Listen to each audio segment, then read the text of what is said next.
Il est temps que la France lève son genou de notre cou.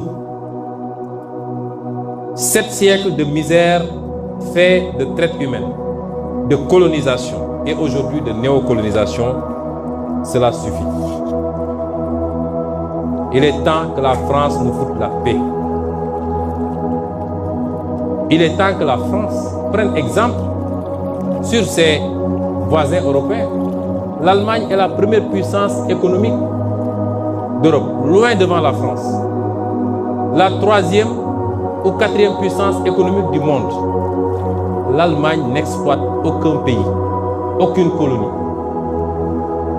Je peux citer l'Italie, je peux citer l'Espagne, qui avait des colonies avant, mais qui n'exploitent personne, qui ne font pas ingérence, qui n'imposent pas des dirigeants dans leur ancienne colonie. Au nom de quoi la France croit pouvoir continuer à nous imposer des dirigeants, à faire des choix à notre place. Cela doit cesser et l'Afrique nouvelle, la jeunesse africaine, les élites africaines, la diaspora africaine dit non, ça ne peut pas continuer. L'hypocrisie de cette France se vit et s'exprime tous les jours. Prenons exemple du cas du Mali et du Tchad. Au Tchad, où le processus constitutionnel a été interrompu, la France a applaudi et son président est allé consacrer le nouveau roi. Au Mali, où ce n'est pas le processus constitutionnel qui a été interrompu, mais le processus de transition, la France a condamné et même a pris ses clics et ses claques pour dire qu'elle quitte le Mali. Ça, c'est de l'hypocrisie. C'est le 2 poids, 2 mesures. C'est le double langage que la France tient en Afrique.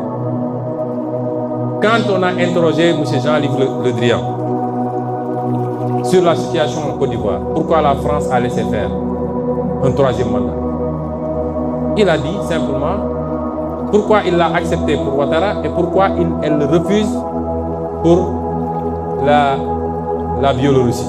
Parce que la France a condamné en Biélorussie, a même poussé l'Union européenne à condamner. M. Le Drian répond en disant que c'est parce qu'en Biélorussie, il y a eu des millions de personnes qui sont sorties dans les rues et que ce n'était pas le cas en Côte d'Ivoire. Voilà comment la France traite les questions africaines. Personnellement, nous n'attendons absolument rien de la France. Nous voulons qu'elle cesse de s'ingérer dans nos affaires. Que le peuple sénégalais puisse avoir le droit de choisir librement. Et non pas parce que la France a choisi un candidat avec les méthodes qu'on connaît. On commence par cibler les gens, on les décore dans des légions d'honneur ou dans je ne sais quel autre grade chevalier de je ne sais quoi.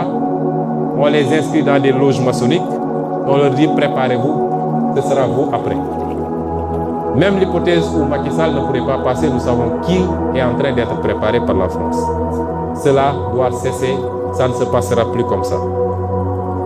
Que l'on soit bien clair, nous n'avons rien contre le peuple français. Et en France même, des voix politiques et citoyennes se lèvent pour tenir le même discours que celui que je suis en train de vous tenir.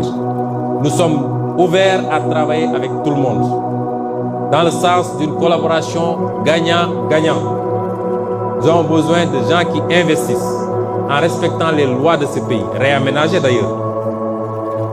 Nous avons besoin des gens qui transfèrent la technologie. Nous avons besoin de gens, il faut que ça cesse, il faut que ça cesse. Je ne suis pas en train de dire que la France est à l'origine de tous nos maux. Elle n'est pas responsable de la corruption de nos élites. L'argent du peuple qui est volé tous les jours, détourné dans des comptes offshore, détourné pour construire des immeubles à gauche, à droite, détourné pour corrompre de l'électorat.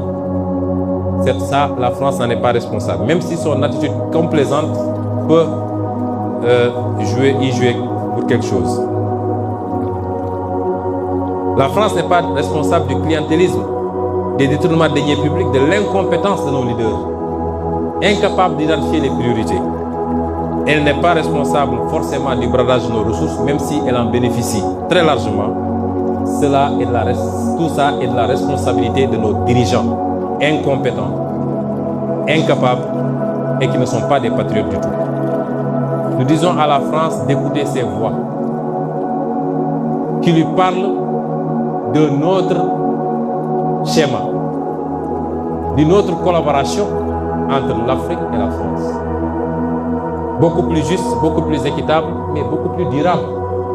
Si elle sait l'écouter, je crois que nous aurons de beaux jours devant nous dans le cadre de la collaboration. S'il ne sait pas l'écouter, pensant pouvoir continuer à fonctionner comme du temps de nos grands-papas, cette jeunesse africaine ne l'accepte plus. Il faut que la France se prépare à une rupture définitive et à quitter l'Afrique. Parce que l'Afrique appartient aux Africains, elle n'appartient pas à la France. Elle n'appartient à personne d'autre, ni la Chine, ni les États-Unis, ni personne.